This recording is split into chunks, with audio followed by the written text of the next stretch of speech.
What's up guys, my name is Ace, and welcome to today's episode of Black Ops 2 Maps Exposed. In this episode, we're going to be covering the map Studio from the Uprising DLC. And yes, this is the remake of Firing Range from the original Black Ops. So a lot of the spots are going to be really similar or even exactly the same as Firing Range, but there are definitely a few spots in this that were not in the original Firing Range map. So even if you're a veteran of Firing Range, you're definitely going to find a few new spots with this video. So first up, as always, we'll cover the domination capture spots on this map. For ADOM, there really isn't anything too important to know when you're capping the flag, except that it's on a bit of a slope, so if people happen to throw frag grenades at you, they will roll down the hill, so it's usually best to cap from the top of this little hill. Moving on to BDOM, this flag is quite exposed, but there are a lot of little head glitches and small pieces of cover that you can use while capturing the flag. So basically just use common sense and pick the best piece of cover that suits the situation that you're in. One really important thing to point out while you're trying to capture the B flag is that your team should have control of the white trailer. This is because that trailer has a lot of lines of sight onto B, and there are no capture spots that will completely cover you from the white trailer. So just make sure your team has control of that white trailer, or you can use smoke instead. For CDOM, you really don't have a whole lot of options, but in most situations your best bet is probably to capture up next to this tree here, so you just wedge yourself in this corner, and that'll give you cover from a bunch of different directions. Alright, so back over at ADOM, I want to show you a really nice line of sight onto those hay bales right there, which is actually a really popular spot for people with LMGs or snipers to sit. So if you're all the way back here, maybe you spawn back here and you have a sniper rifle, just get up close to this wall, you can look through that crack, and there you go. Perfect line of sight onto that head glitch area, and there's no way they're going to see you. Now, if you don't have a sniper and you spawn back here, but you want to check that spot without exposing yourself, you can jump up on top of this car and then just hop up, and there you go. You can see that head glitch area, and then you can make your move.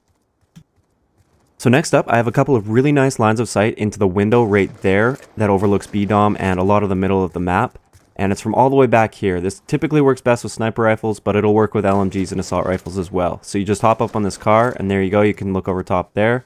And another option is right here. Hop up on top of this wall, and there you go. You can pick them off through there, and there's no way they're going to expect you there. One really important thing that I thought I'd point out here is that although this looks like rocks, you can still shoot through this quite easily without losing too much bullet damage, so don't be afraid to shoot through that.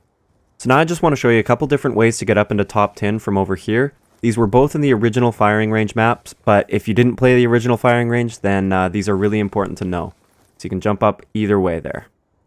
Now getting over into the CDOM area, there's a really nice line of sight into the top wood right there, and this was actually in the original Firing Range as well. But you just come back here, and there you go. You can look right over top there, and all they can see is the tip of your head, and even then it's really hard to see your head because of the backdrop behind you. Another thing I wanted to point out at CDOM, and a lot of you probably already know this, but you can jump through this little opening here. It's not really obvious, so somebody that hasn't played the original Firing Range might not know about that. And I also have a really nice line of sight into that choke point there. You can just come back here, jump on this table, and just back your way up all the way to the edge of this corner as far as you can, and there you go. Perfect line of sight into that choke point, and they'll barely be able to see you through there. Now if you end up spawning way down at the bottom firing range and somebody is up there in that sniper spot, a great way to take them out without them ever seeing you is to come way back to this corner, and there you go. You have a really nice line of sight into that area. You can pick them off through there, and they'll have no idea where it came from. Now, if you're getting spawn trapped down here and there's a guy on that really famous head glitch there that can control this entire spawn, instead of facing them in the open like that, come back here and you can look through this crack there. It's very hard for them to see you through that crack, so you should be able to take them out most of the time. So that's all I have for you guys for the map Firing Range. I know a lot of it was review, but there are a couple really awesome spots here that I hope you learned. I hope you enjoyed the video, and I'll talk to you guys next time.